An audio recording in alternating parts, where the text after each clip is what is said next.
So it's wonderful to be here. I'm Ben Livshits. I'm Chief Scientist for Brave Software here in London. I'm also an Associate Professor for Imperial College, also here in London. I'm here for the next 20 minutes to tell you about Brave and BAT, Basic Attention Token. So let's jump right into it. So Brave is a browser, a web browser, similar to others that you've used, I'm sure. If you haven't tried Brave, go to brave.com, check it out. It runs on your mobile device, it runs on your desktop, whatever you pick, it's likely to run there. So that's the first thing. The second thing is the token, and here's an interesting combination, right? So there's a fairly traditional product, and then there is also a cryptocurrency, a crypto token. So we'll talk a little bit about that. And then I'll tell you about some of the progress, because it's been almost exactly a year, actually slightly more than a year, since we started the company. So as it was mentioned, we raised quite a bit of money. And look back a little bit and measure a few things about how we've been executing. So I'll highlight some of that as well. So let's focus on the browser first. Why would anybody want to use another browser, right? So Chrome has a significant market share at this point, and 65%, depends on how you measure something of that sort. There is Safari, there is Internet Explorer, there is Firefox as well. Why would you want to use another browser? And so here are some of the reasons for that. So one is that it's quite a bit faster. So the first thing that the user typically tells me once they installed Brave is that, well, why does it run so much faster? And the reason for that is that it blocks third-party ads. And because it blocks third-party ads, it downloads quite a bit less to your machine or to your mobile device. And as a result, the browser just renders whatever it needs to render quite a bit faster. The experience is cleaner. People see lots less noise that comes about as a result of these ads, and people have ultimately better experience. If you have a metered connection, as some people do, for example, in places like India or Nepal, then they end up paying less as well for things that they oftentimes never ask for, such as advertising and tracking and things of that sort. So it saves money, saves time. Those are some of the advantages as far as speed.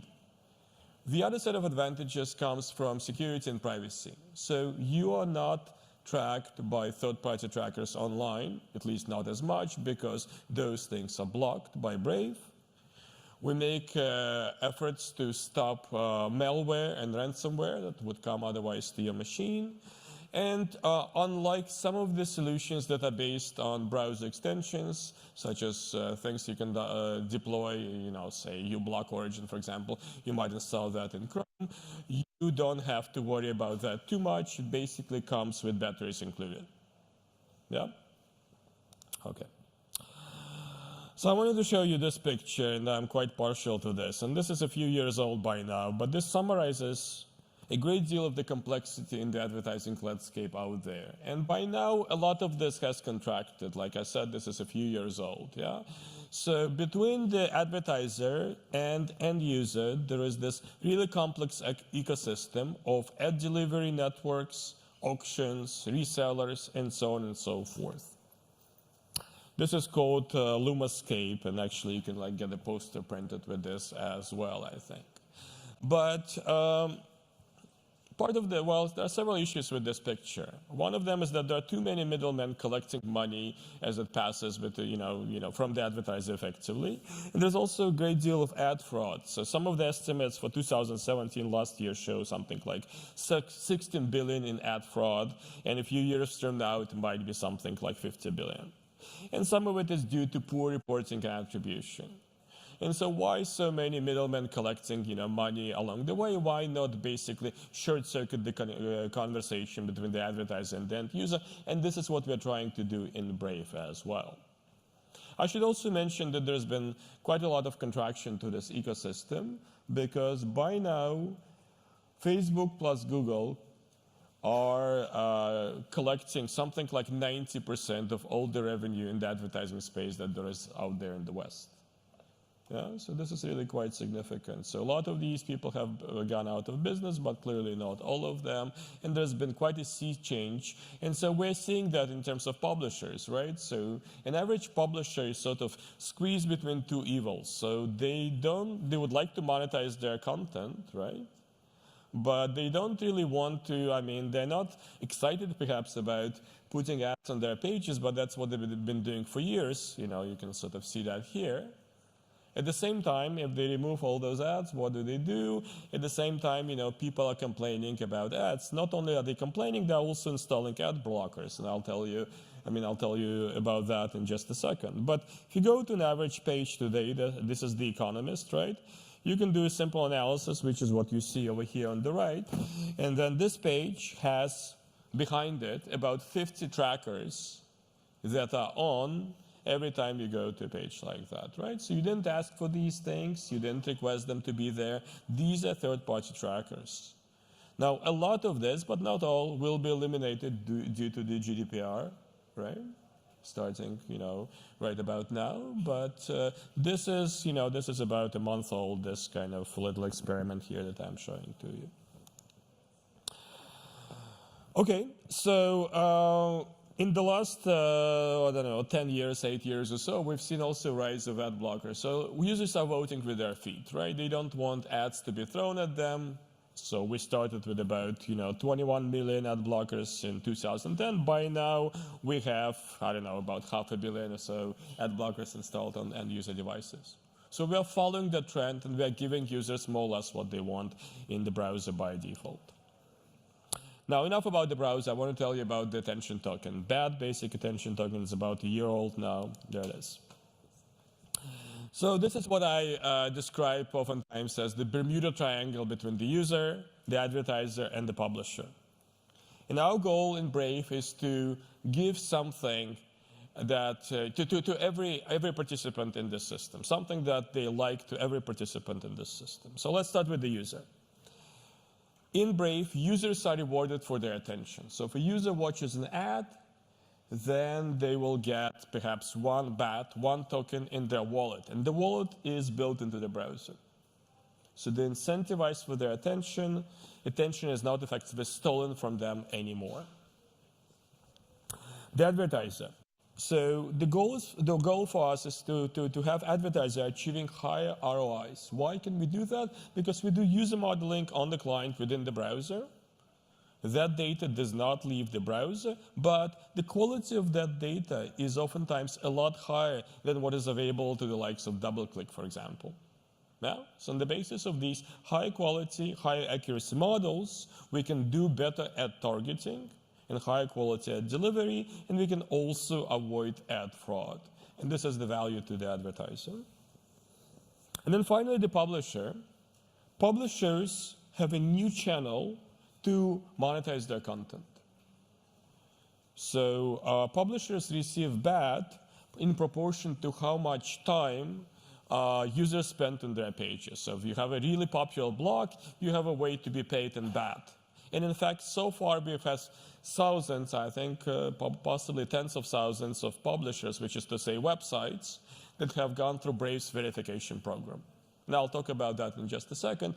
Not only publishers such as websites, also YouTube channels and channels on a website called Twitch have gone through Brave's verification program, and now as a result of that, they're able to collect BAT at the end of the month based on how much time users spend on their sites. So just a tiny bit about BAT. So this is an ERC20 token. So the ICO was at the end of May 2017. Some information about the amount raised. I don't want to focus on that too much. I kind of want to focus on execution and the product because that's what we've been busy with pretty much since then. A little bit about phases of deployment. Right now, we're sort of at the end of the first phase, entering the second phase. So right now, you have a wallet in your browser. I'll show you a screenshot of what that looks like. You can put a little bit of money. That money will be distributed at the end of the month in a privacy-preserving manner among the publishers that you visit. So for example, I'll show you a picture. I think if you go to Wikipedia or TechCrunch a lot, TechCrunch will get a little bit of BAT at the end of the month. The second stage is a new advertising model where we are able to deliver ads directly into the browser of the end user. And these ads will look differently. You'll see, I think, that in just a couple of months. Hopefully, they're not going to be as annoying. They're not going to be built into the page. They're going to be basically video rolls. They will not be shown to the user very frequently either. So the model that you can sort of visualize, if you will, is that you at work, you watch, I don't know, 3 or 4 ads. On the basis of that, you receive 4 baht in your wallet, and then you go home and you choose to spend 4 baht on a movie that you can watch, right? So there is a way to earn the cryptocurrency, and then there is a way to spend it as well, which is what we need for liquidity of the token in the first place.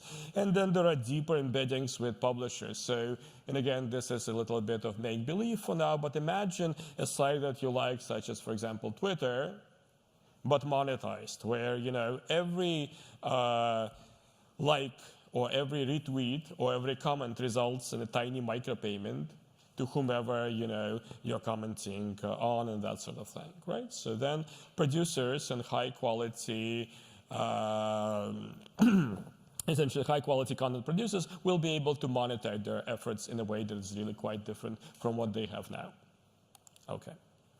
So I wanted to show you, as I said, some screenshots. This is from the browser itself. So as you can see, there are all these traditional, I don't think this is working. There are all these traditional tabs that you would see in a typical browser, but also in addition to that, there is essentially payments tab, which kind of looks like this, although the UI keeps changing. So this shows you which publishers you are paying to. In this case, it's going to be, CoinDesk, for example, will receive quite a lot of my attention because I guess I tend to spend quite a lot of time on CoinDesk, although I don't think this is mine, this is somebody else's. So be that as it may, here's another one, a little bit more by way of detail about that contributions. You can go and dig into that. And the point here is that this is kept locally, right? This is kept local to your device. This does not leave the device. So we at Brave don't know what you've been browsing at all. You can get these statements at the end of the month and so on and so forth. Some statistics about what we've been up to so far.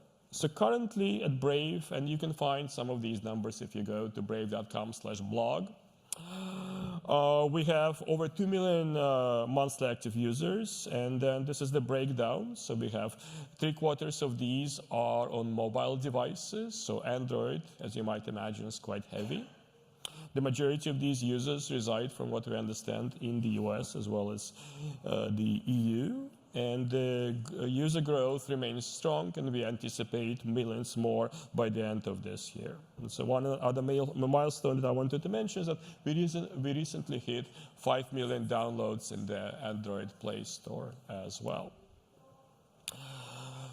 Some more about publishers. So this is about 3,500 publishers are currently Brave verified, and over 10,000 YouTube channel creators as well, because for them, they see this as a viable way to earn a bit of money because of Google's changes in their monetization policy. A lot of these people who used to make money from YouTube just a few years ago are no longer able to do so, so they're sort of walking away from that basic model and are looking for something else. A bit more in terms of what we're doing with the token. We're doing various promotion programs. You can go to the blog and read about that, but this is a recent one, so we've given out the equivalent of $1 million worth in BAT to incentivize user growth and adoption of the product, and I think we'll continue doing some of the same, and some further numbers are here on the slide as well. Not only that, I wanted to mention some of the partnerships, such as that with DuckDuckGo, which is a privacy-focused search engines, yeah. So it appeals to a lot of our users who are focused on privacy. What else? So we have an office here in London, as I mentioned, and we are signing up more and more publishers. So one of the recent announcements, this goes back to April 2018, is that we now have the Dow Jones Media Group as our partner. So we have publications such as Barron's, which is a financial magazine out of the US, as well as MarketWatch, and we're hoping to get some others as well. And so hopefully longer term, this will be a nice alternative or a nice way to combine or to explore the spectrum between the ad-based model and the subscription model, because as many of you know, lots of newspapers and magazines, not only in the UK, but globally, are increasingly moving away from the current advertising model just because the click-through rates are so low. And so this allows them to explore that spectrum. I mean, if they want to deliver some number of ads, they can do so. If they want to basically operate in a subscription-based model, they can do so as well. They can also try a hybrid model and see which actually works better for them. And I think this is all the slides I have. We are growing in London, so if you have people, if you have friends of yours who are interested in joining, please let us know. And let me stop here, and I'm happy to take maybe a couple of questions if you're set up for that.